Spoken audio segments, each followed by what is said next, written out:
So a warm welcome. Let's dive in to today's topic, which is sensitive leadership. This has been completely life-changing for me and for my clients, is the knowing that your sensitivity is a leadership gift, okay? Your sensitivity is a leadership gift.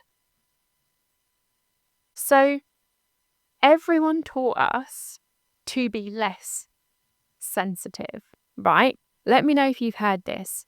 Like, don't be so sensitive. You're too sensitive. You're too emotional. All the things, right? Everyone taught us to be less sensitive, but nobody taught us that we can become even more powerful because we are sensitive. Okay? This is the switch up. This is the trick, right? Your sensitivity is a leadership advantage. So we know from science, from the science of evolution, that 15 to 20% of all mammals have more sensitive brains. That is a fact. 15 to 20% of all males, or males, or mammals have sensitive brains. I'm muddling my words today. Last week I did live and it just flowed out. Right, Gemma, get your brain in gear. It's because of the heat and it's because of the technology. Start that again. So 15 to 20% of all mammals, probably males too, are sensitive, have more sensory processing receptors in the brain. And what they have found is that is an evolutionary advantage. That is an evolutionary advantage for some mammals to have that, so they can spot danger, spot threats, right? Actually, like physically be up on the hill looking out for the danger for the tribe, but also that serves a purpose for them to be of service. Science has shown that 15 to 20% of all mammals, and this is that evolutionary advantage. And one of these is service, to know, to deeply know. I know that you know. You have a deep knowing about situations, people. Like, you have a deep knowing. It doesn't come to you in like random, it can come to you in random ways, but like your main gift is that you know, right? You just get this feeling in every core of your being that you know. And this has served an evolutionary advantage in mammals in terms of, you know, what that person, that mammal knows what it is the collective needs, so it can give that thing. Okay? So you would not be here with your sensitivities at this time if it was not for a reason. And I'm going to tell you a little story. Some of you might know this story. It was 2018. I had reached high levels of burnout in my corporate job, and I'd reached a point of no more. Literally floored. I can remember one day coming home, getting the train home from working in London. I was trying to cook dinner and I was crying so much because I was overwhelmed. I mean, everyone else just like release energy through their eyes. I was so overwhelmed that I was on the floor crying. I was literally floored, right? And I thought there has to be another way. And I thought, I'm just going to, for once in my life, actually receive support. And I'm going to go to the doctors and I'm going to say, I'm in burnout. I'm going to talk to them about my sensitivities and see if there's anything that they can do to help. And I was prescribed anti-anxiety medication. And I came out, I can remember this day so clearly. The doctor saying, I'm going to give you these drugs, and then you're going to just take these drugs And they're just going to numb all these sensations so you can just get on with your life and just go to work and do all the things. And I remember being sat in the car with the prescription in my hand at the doctor's surgery.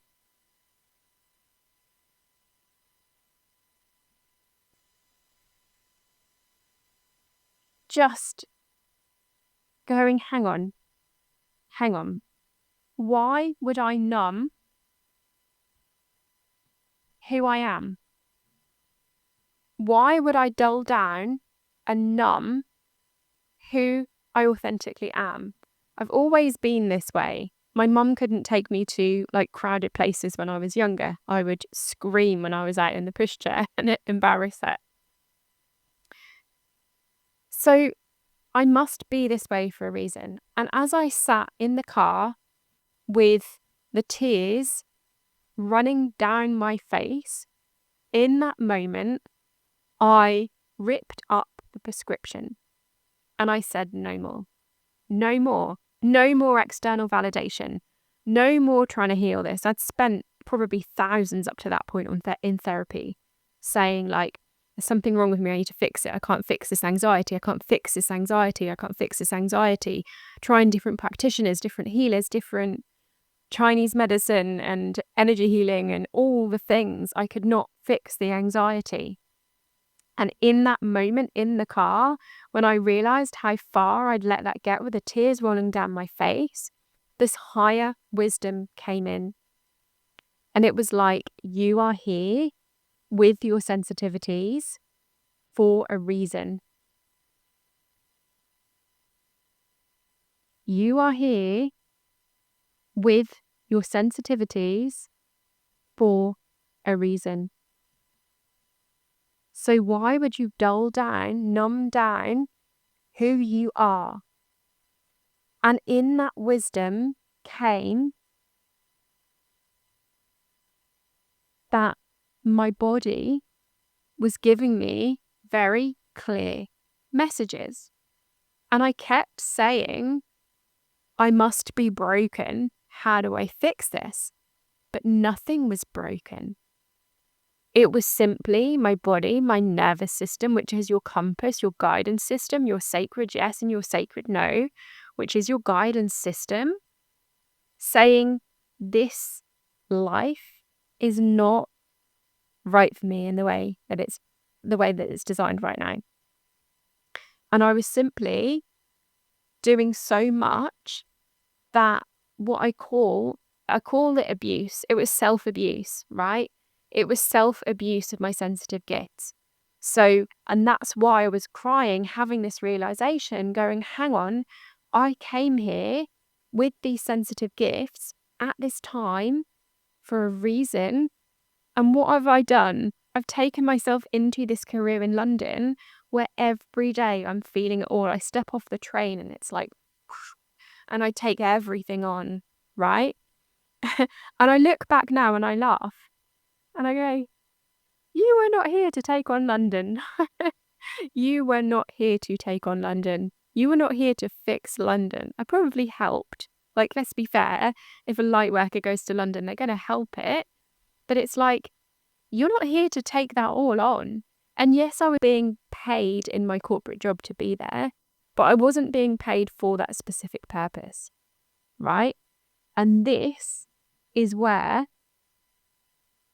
your sensitivity is your leadership, because it is here for a reason at this time,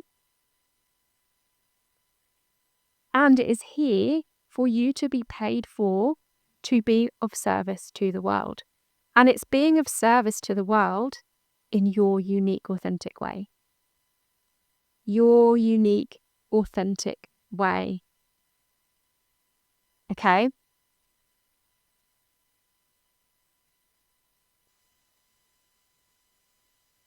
So, this flick, this realization is what has changed everything for me.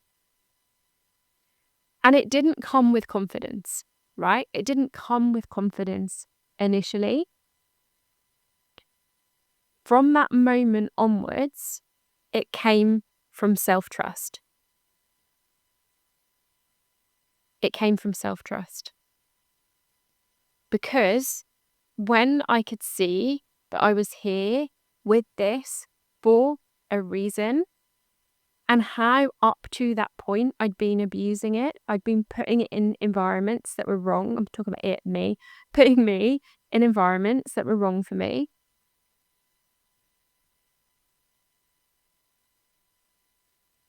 And my body was screaming, and then I was saying, you're broken, needs fixing, you're broken. Like, think about how unkind that is. It was so unkind. And I want to talk about environment here as well, because I remember having a conversation. With someone, and they were saying, I was in my old house, and I was saying, this is out of alignment for me. If you were to ask me one thing that was holding me back, I would say it is environment. And I would go and house sit.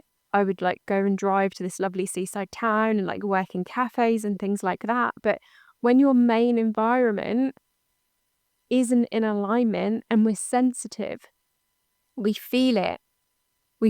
And we're so sensitive. And I had a conversation with the same person recently, a year later, and they said to me, oh my God, you were right. And they owned it, and they said, I even said to you, come on, you can just do it anyway. You can just run your business anywhere. It's just boundaries. And I was like, it is not just boundaries. When this is out of alignment, there is no boundary in the world that is going to fix this. You have to move. And this is where this gaslighting comes in, right? Especially in the new age, the spiritual community, this gaslighting, constantly fixing yourselves. If you heal your shadows, then you'll be, you won't have this. If you do enough healing, then you won't have this. You're just being triggered. You just haven't got good enough boundaries. What I want to say is no. If you resonate with having these high levels of sensitivity, which you do if you're here, right? The right environment will help you flourish. The wrong environment can have a huge impact on us. And what I started to find when I lived at this place, which was not a sacred yes decision, and I didn't know this until afterwards, there was actually a sacred no decision, right? But I didn't know this then, right? And this has helped me build so much awareness for this and our sensitivities. So that decision that I made to buy that house was a logical decision. And I even remember the day I was having a conversation with my mum on the phone, and we decided to buy there because Coral's work was there in that town. And I remember having a conversation with my mum and saying, this is just a business decision. It's just a head decision. This isn't a heart house for me. And I made the decision based on logic. Even though my body hadn't really caught up, I would say. So what I now know is that I was neutral and I was waiting more information, right? So this is the thing as well. Sometimes we get a heck no sensation, right? Which is what I had for many, many, many years working in London, all the things that my body was just like, no, Gemma, no, Gemma, no, Gemma. When are you going to listen? Stop saying that we're broken, okay?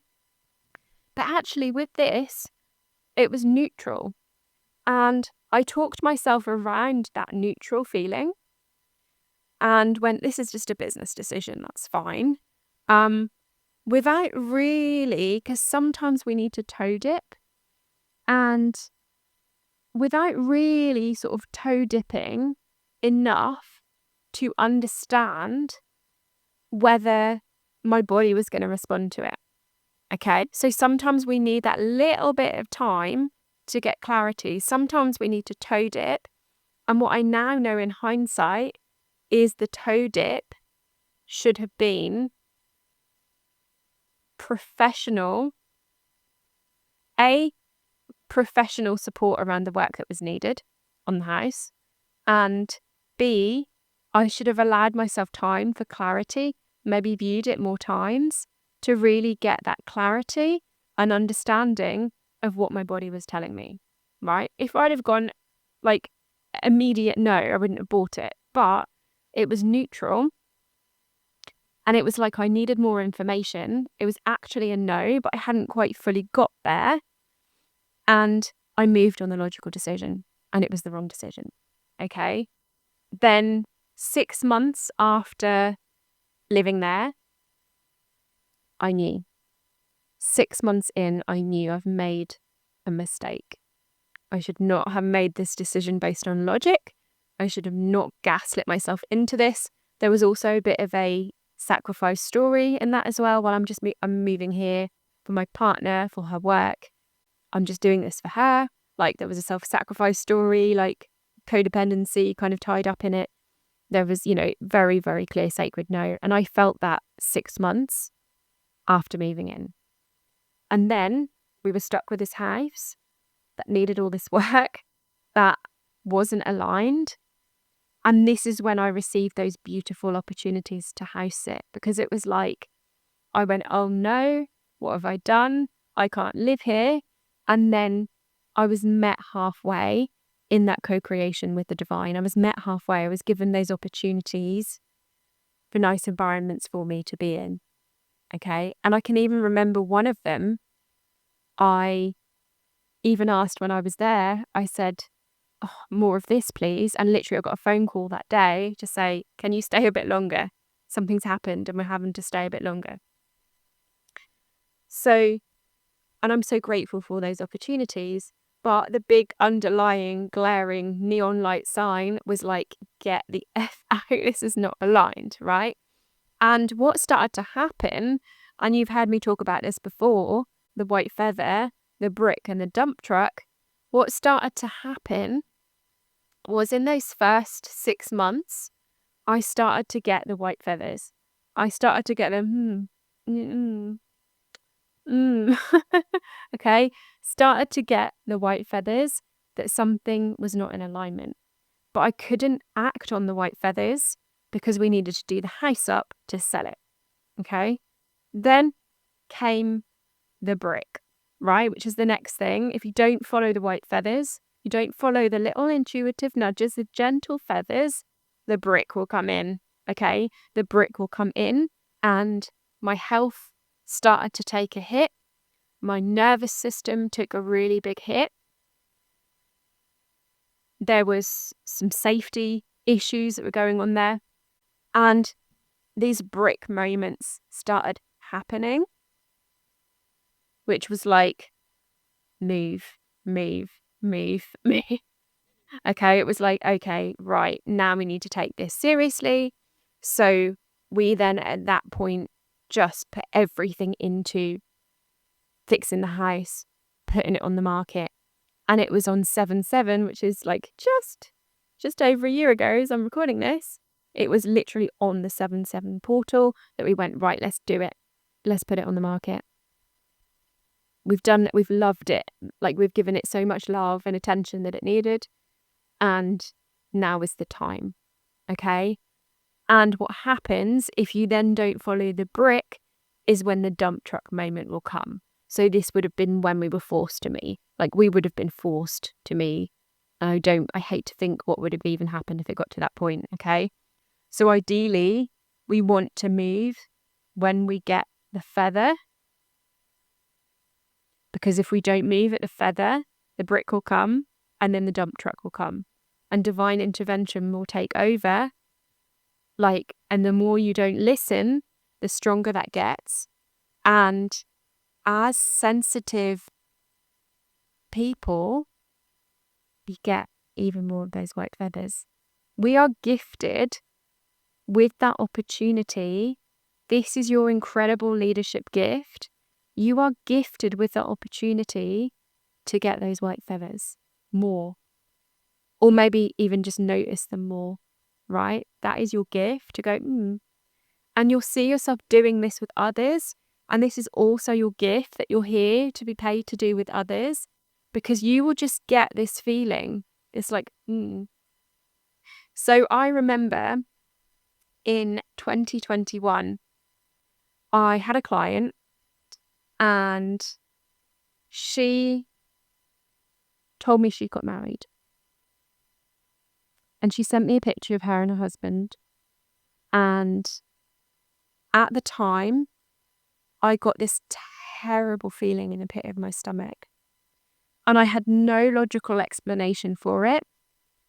I just got this feeling. It was like, oh no. I was like, oh no. Just got this feeling of dread when she sent me the photo. And I couldn't explain it logically. And I didn't say anything to her. But I was just like, oh no. It was awful because she was a friend as well. And I wanted to be happy for her and celebrate her, which I did.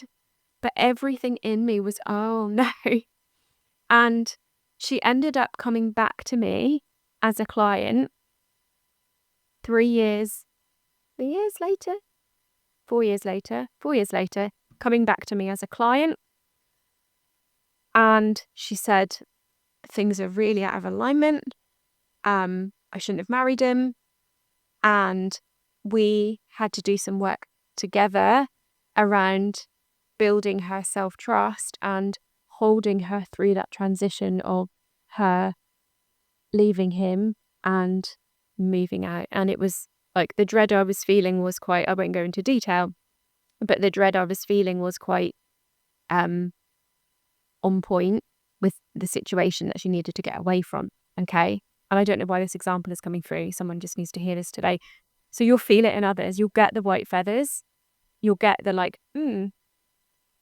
and you'll probably see what others can't see.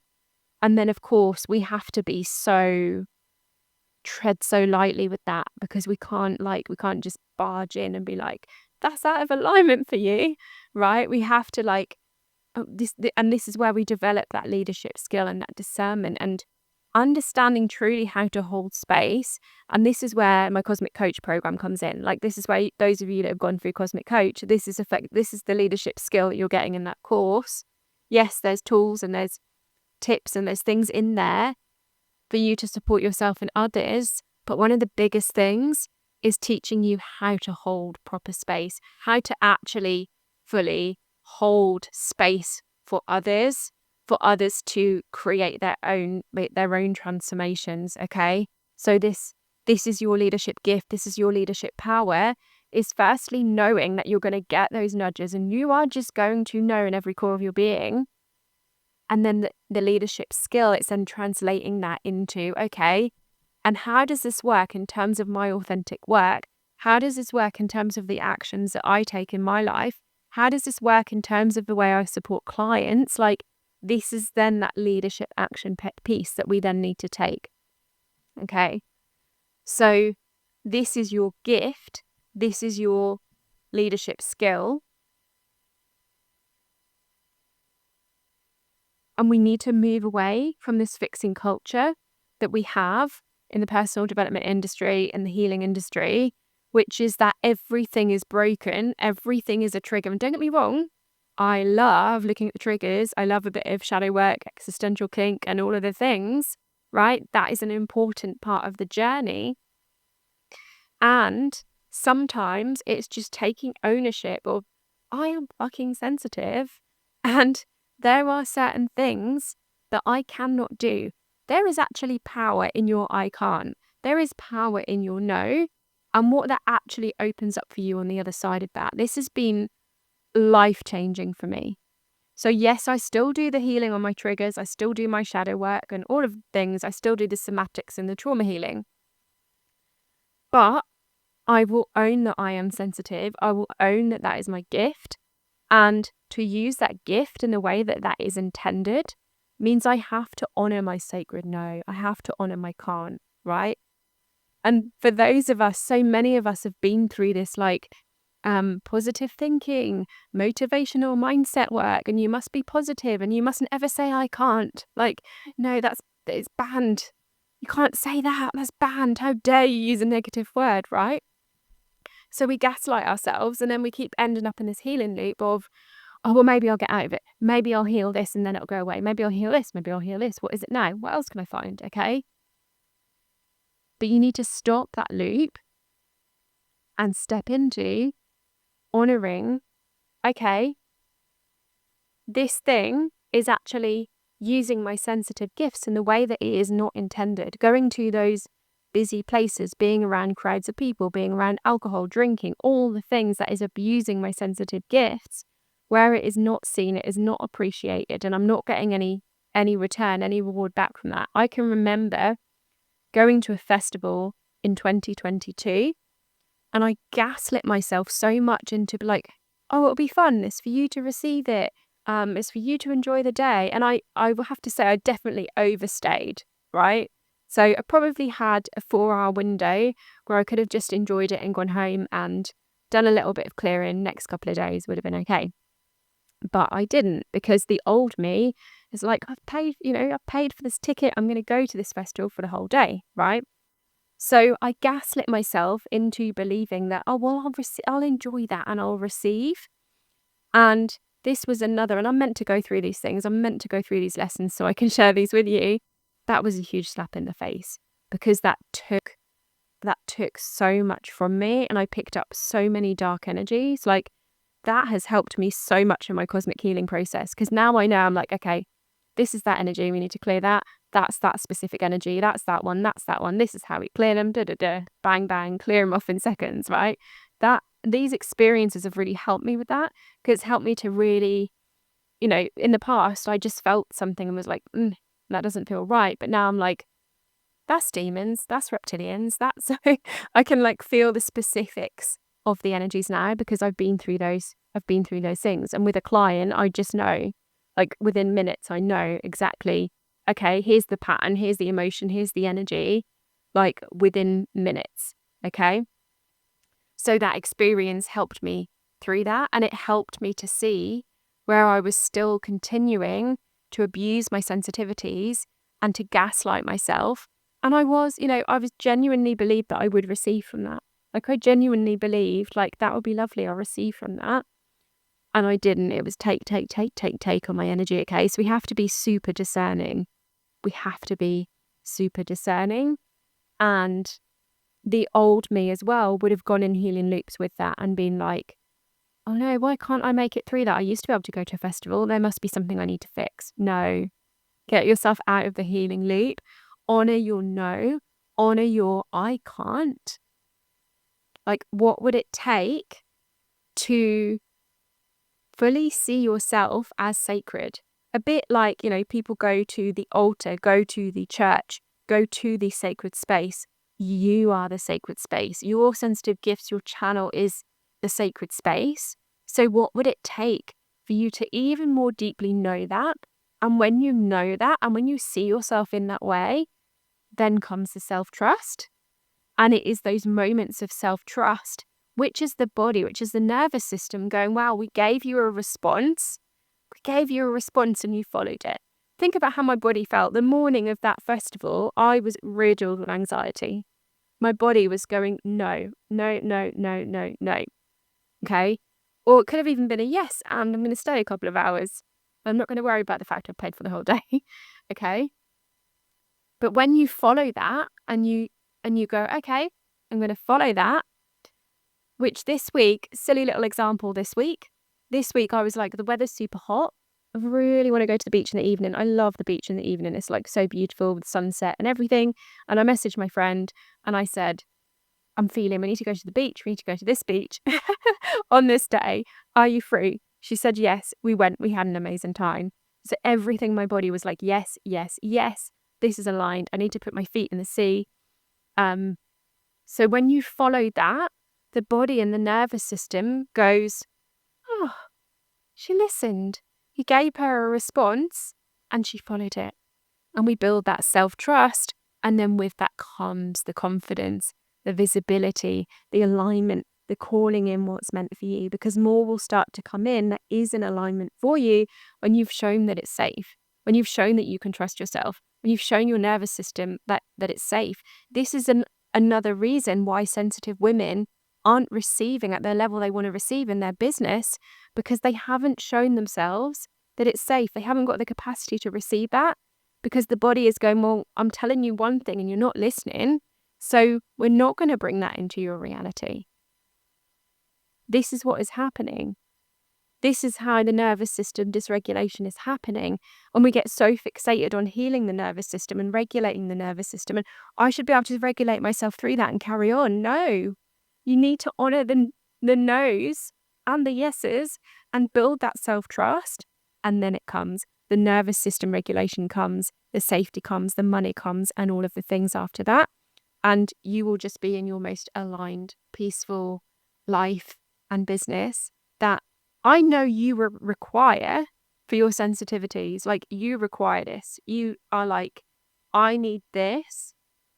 I need this to feel safe and nourished, to be at my best. But it's also a desire. It goes beyond that, okay? And when I have this conversation that people that aren't as conscious and aren't as aware as you are, I will say, for my autism, I require X, Y, Z. Because that's the level that people can understand it. But when you and I sit down and have a conversation, we will say, what is it that you desire? What are you creating? What is your desire for that peaceful life? Because when we operate in that space, backed by science of positive psychology, which I've got loads of podcast episodes on, so go dive into those if this is calling you. The science of positive psychology, bringing in the happiness, the joy, the desires, the big goals, the dreams and the visions are even more important if you are sensitive, because you have more sensory processing receptors in your brain.